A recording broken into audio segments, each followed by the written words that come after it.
सभी का स्वागत है। आप सभी के साथ मैं हूं सोनिया मिश्रा। हमेशा हमारी कोशिश रहती है कि आपको नई नई जगह से रूबरू करवाएं, नए नए लोगों से मिलवाएं और नई नई बातें आपको दिखाएं। तो इसी के क्रम में आज हम शीड्स की शॉप में बैठे हैं, यानी कि बीज भंडार में, जहां पर विभिन्न प्रकार के जो बीज हैं, इन बीजों के बारे में आप जानेंगे। और बीज में खेतों के लिए कौन कौन सी चीज़ें इम्पॉर्टेंट होती है और क्या क्या चीज़ें हमें डालनी होती हैं। अगर आपको बीज की अगर शॉप खोलनी है तो कौन कौन से कोर्सेज करने इम्पॉर्टेंट हैं, क्या क्या उसका प्रोसीजर होता है, कहाँ ये यूनिवर्सिटी होती है, कहाँ से आप कोर्स कर सकते हैं, ये सारी बातें हम आज डिस्कस करेंगे। तो हमारे साथ हमारे खास मेहमान हैं। सर, स्वागत है आपका। धन्यवाद मैडम, बहुत बहुत स्वागत। आप मेरी दुकान पर पहुंचे हैं। मेरा नाम दीपक नैनवाल है और मेरी दुकान का नाम नैनवाल खाद बीज भंडार है। नैनवाल जी, जैसे कि हम शॉप को देख रहे हैं, काफ़ी नई नई किस्म के बीज हैं इसमें, तो आप हमें ये बताइए कि बीज सबसे पहले कितने प्रकार के होते हैं। बीज तो हर फसल के अलग अलग प्रकार के कई फसलें होती है। खास करके हमारे उत्तराखंड में लगभग सब्जियों के खेती कर रहे हैं लोग, और सब्जियों की खेतियों पे भी लोग अब जागरूक हो रहे हैं धीरे धीरे। लेकिन इससे पहले लोग सब गांव के खेती करते थे, कोदा, झंगोरा, मंडवा, धान इस टाइप की करते थे। लेकिन अब लोगों को पता चला कि धीरे धीरे हमें नगदी फसल भी करनी चाहिए। कई लोग कर रहे हैं, जैसे अभी आजकल खीरा की बुआई हो रही है, फ्रांसबीन है, भिंडी है, कद्दू है, लौकी है, करेला है और शिमला मिर्च है, बैंगन है। इस तरह की खेती का आजकल सीज़न चल रहा है। तो इन सब के बीज मतलब मेरे पास अवेलेबल है यहाँ पे। जैसे मोस्ट इम्पॉर्टेंट अगर बात की जाए तो जैसे रबी की फसल होती है और खरीफ की फसल होती है, तो रबी की फसल में कौन कौन से बीज बोए जाते हैं और कौन कौन से आपके पास अवेलेबल हैं। रबी की फसल में सारे लगभग जैसे आजकल जो सीज़न चल रहा है तो मैंने आपको बता ही दिया कि आजकल सीज़न चल रहा है हमारा फसलों में। सब्जी पर मैं बता रहा हूँ आपको, तो बैंगन हो गया, करेला, कद्दू, खीरा, लौकी, चिचिंडा, इस तरह की फसलें चल रही है अभी, ठीक है। और एक साइड हमारे खेतों पे जाएं हम, तो आजकल धान की बुआई हो रही है, ठीक। और दूसरा सीज़न में हमारे खरीफ में गेहूँ की फसल वगैरह ये बोई जाती है। तो उस टाइम राई हो गया, पालक हो गया और हरे पत्तों पे ज़्यादा वो रहता है फोकस। बेसिकली धीरे धीरे कृषि लोग कम कर रहे हैं। अपने अपने पर्सनल रीजंस भी हैं कि किसी के पास लैंड अवेलेबल नहीं है, ज़मीन उपलब्ध नहीं है, और कहीं ना कहीं एक बेरोजगारी की समस्या भी है। तो क्या इस प्रकार की शॉप खोल करके लोग अपना स्वरोजगार कर सकते हैं क्या? मैम, ऐसा है कि शॉप तो खोल सकते हैं, ठीक है, लेकिन इसके लिए शॉप खोलना आज की डेट में बहुत डिफ़िकल्ट है मेरे हिसाब से। तो जहाँ तक मुझे भी काफ़ी डिफ़िकल्ट पड़ा था शुरू में, जब लाइसेंस बनाने पड़े थे, हर किसी को इस शॉप की अनुमति नहीं मिलती है। और बेचने वाले तो देखो आप जा ही रहे होंगे, पटरियों पे बहुत सारे बेच रहे हैं, लेकिन वैसे ये अलाउड नहीं है। इसके लिए गवर्नमेंट प्रूफ होना ज़रूरी है। सबसे पहले तो अगर कोई एग्रीकल्चर से पढ़ा हो तो सबसे पहले वरीयता उसको मिलनी चाहिए, नहीं तो किसी को नॉलेज हो या कोई डिप्लोमाधारी हो उसको इसकी वरीयता मिलती है। क्योंकि यहाँ पर पहाड़ों में केवल जो बच्चे हैं वो बीए, एमए, बीएससी और बीकॉम करते हैं, लेकिन यहाँ पर एग्रीकल्चर से रिलेटेड कोई भी यूनिवर्सिटीज़ फिलहाल चमोली या रुद्रप्रयाग में नहीं है। तो इसके जो कॉलेजेस हैं वो कहाँ कहाँ अवेलेबल होंगे? शायद इधर तो नहीं है। हमारी गवर्नमेंट की बहुत बड़ी कमी है कि हमने यहाँ पे कहीं भी, न चमोली में है न रुद्रप्रयाग में है, एग्रीकल्चर का कोई भी कॉलेज नहीं है, न तो एग्रीकल्चर कहीं सब्जेक्ट है, शायद नहीं है, शायद मेरी नज़रों में तो नहीं है। हो सकता है श्रीनगर में हो, और या तो देहरादून तो होगा ही होगा, या तो पंतनगर यूनिवर्सिटी है जो मानी जानी यूनिवर्सिटी है। तो मैं सबसे पहले तो उत्तराखंड गवर्नमेंट से ये उम्मीद करता हूँ कि इस हमारे इलाके में एक गवर्नमेंट स्कूल मतलब एग्रीकल्चर सब्जेक्ट बहुत ज़रूरी दिया जाए, ठीक है, जिससे कि हमारे सब मतलब जो आने वाली पीढ़ी है उनको एग्रीकल्चर की और कुछ सीखने का मिले, वो अपना स्वरोजगार खोले। एग्रीकल्चर में हमारे यहाँ पे विभागों में भी सारे पद खाली पड़े हुए हैं। कई जगह एग्रीकल्चर का कोई भी अच्छा मतलब वो एक्सपर्ट साइंटिस्ट यहाँ पे नहीं है। जैसे बच्चे 12th पास आउट करते हैं ना, तो उसके बाद एग्रीकल्चर में जाने के लिए एक डिप्लोमा लेना पड़ता है। तो डिप्लोमा कितने साल का होता है? नहीं, एग्रीकल्चर एक सब्जेक्ट ही अलग है। अच्छा, ठीक है, तो एग्रीकल्चर सब्जेक्ट अलग है। एग्रीकल्चर ले सकते हैं, इंटर से ले सकते हैं आप, और एग्रीकल्चर शायद बीएससी एग्रीकल्चर से और एमएससी एग्रीकल्चर है इसमें। कितने इयर्स का कोर्स होता है? लगभग 2 साल का कोर्स है। अच्छा, 2 तो साल बेसिकली हमारे जो लोग हैं ना, हमारे लोग केवल यूरिया, डीएपी और एनपीके को जानते हैं, और कहीं ना कहीं जैसे रुद्रप्रयाग जिले की मैं बात करूं तो वहाँ पर जो खाद है वो तो बैन भी हो गई है, तो यहाँ पर हमारा जो लैंड है वो सेफ रहे इसके लिए कुछ अवेलेबल है क्या हमारे पे प्रोडक्ट? देखिए मैडम, यहाँ पे अभी लोगों को सिर्फ खाद के बारे में दो ही चीज़ जानते हैं लोग, ये तो यूरिया ये तो डीएपी, ठीक है। जबकि मेरे हिसाब से ये हमारी ज़मीन के लिए बिल्कुल ही उपयुक्त नहीं है। और इसी यहाँ भी मेरे हिसाब से एग्री वो होना चाहिए, पूरा जैविक होना चाहिए, ठीक है। जैविक में सबसे पहले आज देखो तुम सारा केमिकल डाल रहे हैं, ज़मीन कुछ टाइम तो अच्छा बेनिफिट देती है, लेकिन उसके बाद क्या हो जाता है, उसका जो उत्पादन क्षमता होती है समाप्त हो जाती है। फिर दूसरी बात, हम लोग क्या करते हैं कि यहाँ पर मृदा शिक्षण नहीं करते हैं कि हमारी ज़मीन में किस चीज़ की कमी है, किस तत्व की कमी है, ठीक है।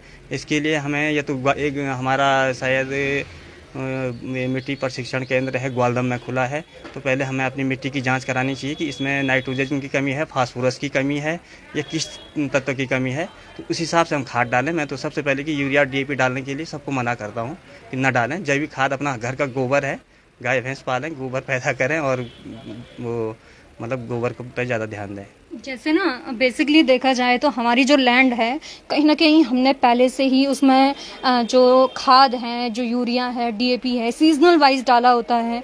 तो अगर हम सीधे अगर घर का डालें गोबर जो आपने बताया, तो क्या इससे वही उर्वरा क्षमता रहेगी मिट्टी की? नहीं, इसमें दोनों चीज़ हमें मिक्स करके डालनी पड़ेगी, ठीक है। ज़मीन को आदत डालनी पड़ेगी दोनों चीज़ डालने की, तो धीरे धीरे वो अपने उस पर आ जाएगा, अपनी उत्पादन क्षमता पे आ जाएगा। लेकिन कहीं ना कहीं टाइम पीरियड लेगा। टाइम पीरियड लेता है। जैसे कहीं लगातार यूरिया और डीएपी केमिकल डाला जा रहा हो, तो उस ज़मीन को हमें उपजाऊ फिर से जैविक बनाने के लिए कम से कम 2-2.5 साल का टाइम लगेगा फिर।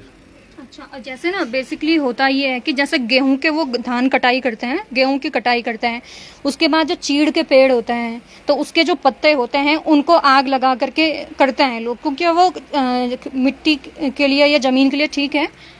हाँ, लगभग नहीं, बहुत अच्छा खाद भी बनती है उससे, और ज़मीन में जो कीड़े होते हैं, नुकसान करने वाले कीड़े, वो भी मर जाते हैं उससे, और मिट्टी हमारी क्या होती है, सॉफ्ट हो जाती है।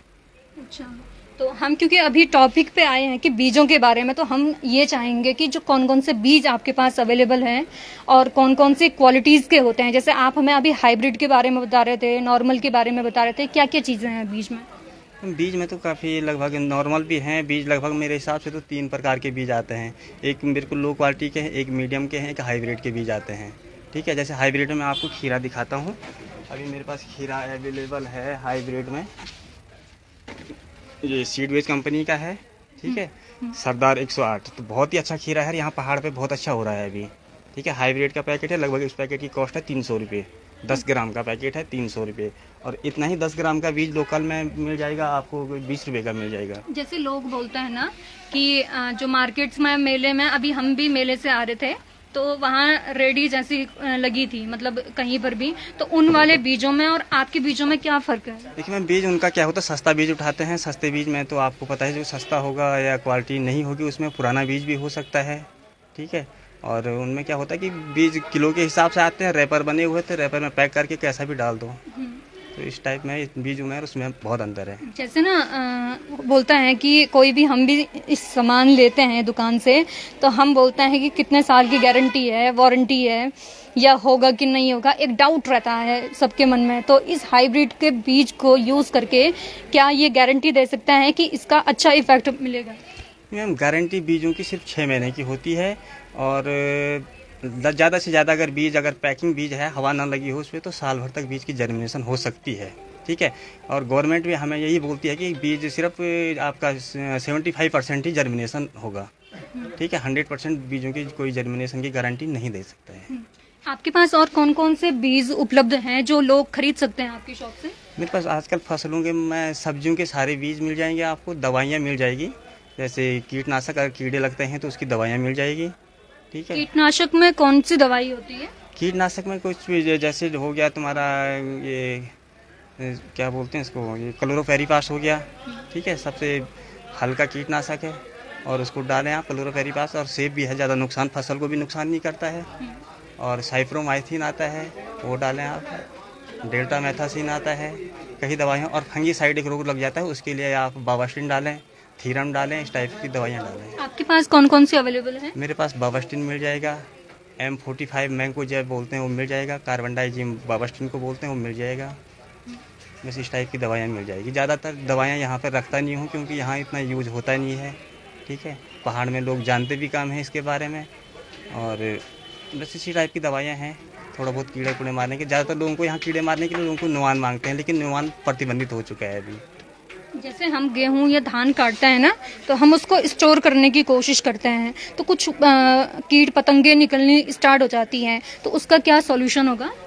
हाँ, जैसे धान जो स्टोर कर रखा है उस पर घुन वगैरह लग जाते हैं या वो है तितलियाँ लग जाती है धान पे, तो उसको स्टोर करने के लिए स्टोर कर रहे हैं उसको, इसके लिए एक दवाई आती है। मार्केट में तो ऐसे मिलेगी नहीं, वो मिलेगी आपको एग्रीकल्चर डिपार्टमेंट में, ठीक है। वो सल्फास की टैबलेट आती है, उसको रखा जाता है उसमें। और जो ये मेडिसिन की शॉप होती है ना, तो वहाँ भी कुछ मेडिसिन रखी होती है इस टाइप की, तो वो यूजफुल है क्या? हाँ, वो बेच सकता है अगर उनके पास लाइसेंस होगा। अच्छा, तो मतलब जिसके पास लाइसेंस नहीं होगा वो नहीं कर सकता नहीं। अच्छा, तो मतलब अगर बाय द वे आपको शीट्स के बारे में जानकारी लेनी है, तो मेरी ये कोशिश है और हमारे पेज की ये कोशिश है कि आपको जो शीट्स हैं, जो ये दुकान में आज हम शीट्स की आए हैं, आपको नॉलेज मिले इस चीज़ की, और बेसिकली जो हम गलतियां करते हैं अपनी मिट्टी को लेकर के, वो गलतियां आप आगे से ना करें। और जो हाइब्रिड, क्योंकि हमें बेसिकली पता भी नहीं था कि जो बीज हैं उसके कितने टाइप्स होते हैं, कितने उसके प्रकार होते हैं, तो जो 3 प्रकार बताए हैं सर ने हमें, अभी कौन कौन से बताए थे सर, फिर से रिपीट कर दीजिए। हाँ, मैंने बोला था कि तो हाइब्रिड सबसे ऊपर की क्वालिटी होती है हाइब्रिड की, ठीक है। फिर एक लोकल बीज हो जाता है, ठीक है। एक मीडियम साइज़ का बीज होता है, और लोकल बीज जैसे हमारे गांव का बीज आजकल लोग संरक्षण नहीं कर रहे हैं, रख नहीं पा रहे हैं घरों का बीज। पहले उनकी फसल जो होती बहुत अच्छी होती थी, ठीक है, लेकिन अब वो बीज क्या हो चुके हैं, सारे मिक्स हो चुके हैं, ठीक है। तो इसलिए मैं यही राय दूंगा कि हाइब्रिड का बीज चुने, अच्छा बीज चुने। देखो, कॉस्टली तो होता है, एक्सपेंसिव काफ़ी होता है, लेकिन उसके बाद एक अच्छी शीट मिल जाती है आपके खेत को, और जिससे आपको डेफिनेटली आपको आगे बेनिफिट मिलेगा। तो ये थी हमारी शॉप। आप लोकेशन बता दीजिए हमें। ये कणप्याग पे है मेरी, ये पेट्रोल पंप है गीता भवन पे, नैनवाल खाद बीज के नाम पे है, नाम से है। और काफ़ी साल 11 साल मुझे यहाँ पे हो गए हैं। काफ़ी अच्छा रिस्पांस लोगों का मिलता है, जो एक बार ले जाते हैं निश्चित ही दोबारा आते हैं। ऐसा कोई ना, हमारी बहन है यहाँ पे, जरा इनको भी दिखा दिए, हर साल ले जाती है। तो हमारे साथ हाँ, अगली बार भी लेगी थी। आप समय समय पर बीज ले जाते हो, क्या क्या मिलता है बीज से, मतलब आपको कितना बेनिफिट होता है? यहाँ से जो हम बीज ले जाते हैं उसका जर्मिनेशन भी अच्छे से होता है और अच्छी बेनिफिट मिलता है। कौन कौन से बीज ले गए थे अभी? खीरे का ले गए थे, मूली, शिमला मिर्च, मटर वगैरह। अच्छा, और कितना हुआ, आउटपुट कितना मिला उससे? अच्छा मिलता है आउटपुट। ठीक है, तो हमें क्योंकि होता यही है कि हम शॉपकीपर्स जो होते हैं वो बोलते हैं कि अच्छा है, लेकिन एक नॉलेज के साथ अगर कोई रिप्रेजेंट करे किसी बात को, तो उसका एक अलग ही लेवल हो जाता है। धन्यवाद सभी का। आप सभी के साथ मैं हूँ